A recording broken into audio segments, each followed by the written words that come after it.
देवमाली नहीं जाए? देवमाली किधर जाना है भाई? देवमाली जाना है, जाएंगे? देवमाली तो सामने ही है, टोटो नहीं मिल रहा है। नहीं, कुछ नहीं मिल रहा है। इतना सुंदर जगह है, तो सुंदर जगह, पैसा नहीं लगेगा उस। पैसा नहीं लगेगा? इतना अच्छे हैं आप, चलिए। चलो। गुड मॉर्निंग, सुप्रभात। आज 19 আগস্ট।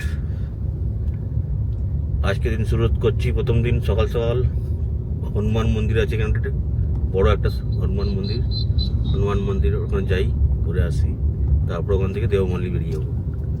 দেওমালি এখান থেকে 35 কিলোমিটার। এখান থেকে 35 কিলোমিটার দেওমালি। কতক্ষণ লাগবে?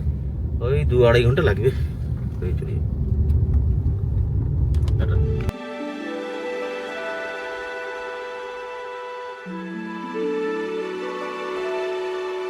এবার আমরা এসেছি দামানজরির বিখ্যাত হনুমান মন্দিরে। এখানে দাঁড়িয়ে আছে প্রায় 108 ফুট উঁচু হনুমানজির মূর্তি, যেটি ভারতের মধ্যে চতুর্থ সর্বোচ্চ। এমন বিশাল মূর্তির সামনে দাঁড়ালে সত্যি অভিভূত হয়ে যেতে হয়। স্থানীয় মানুষদের কাছে এই মন্দির ভক্তি আর আস্থার প্রতীক।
দেওমালি যাওয়ার পথে এখানে দাঁড়ালাম, সামনের দৃশ্যটা খুব ভালো।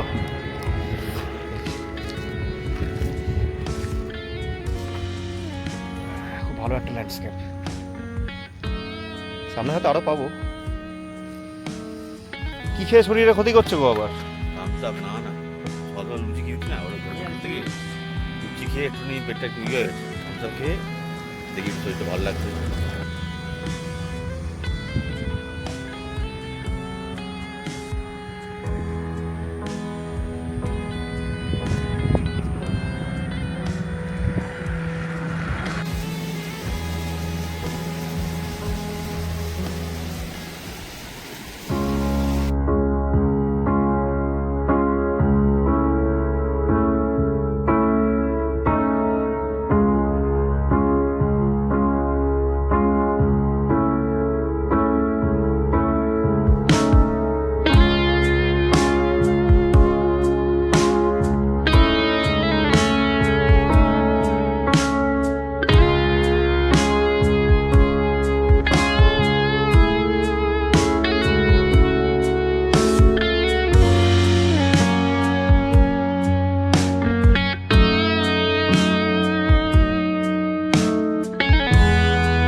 যে এত সুন্দর একটা জায়গা দেওমালি, একটু আনএক্সপ্লোর্ড, না এলে বোঝা যাবে না।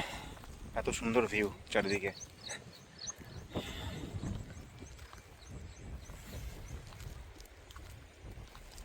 অসাধারণ।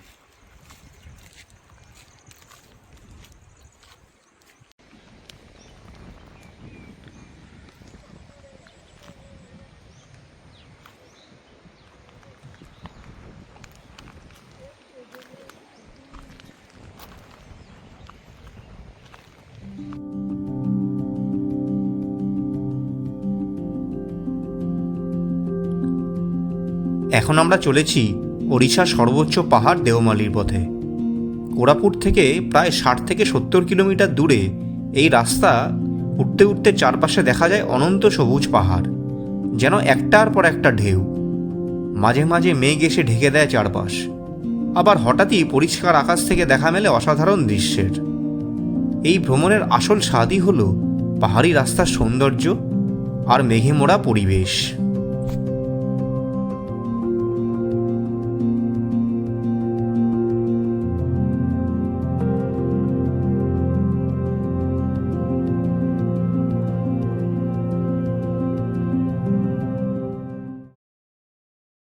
আমরা আমাদের হোটেল দেশিয়া দেওমালি এন্ট্রান্স দিয়ে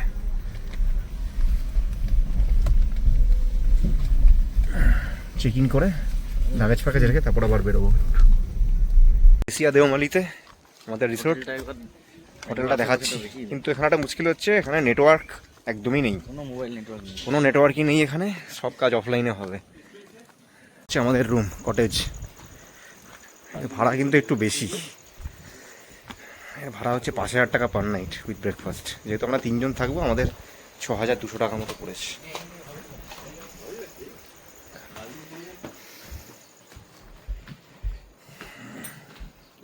একটা ডবল বেড আছে এখানে, একটা সিঙ্গেল বেড।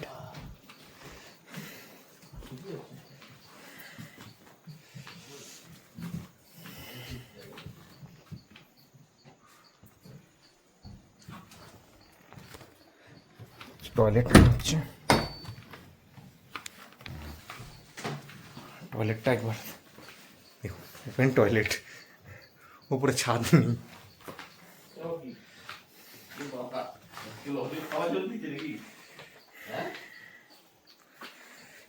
ভিউটা কেমন একবার বাইরের,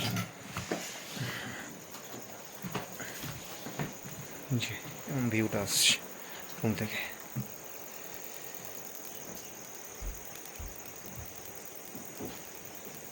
এখন একটু রেস্ট নেবো, লাঞ্চ করে তারপর আবার বেরোবো।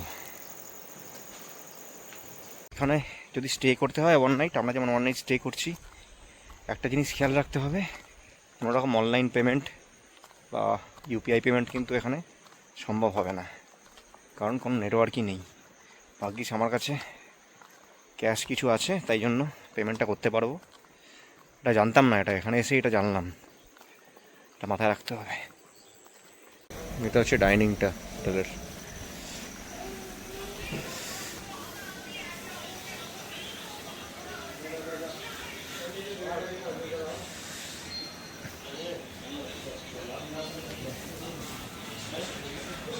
মহারাজ বসে আছে এখানে।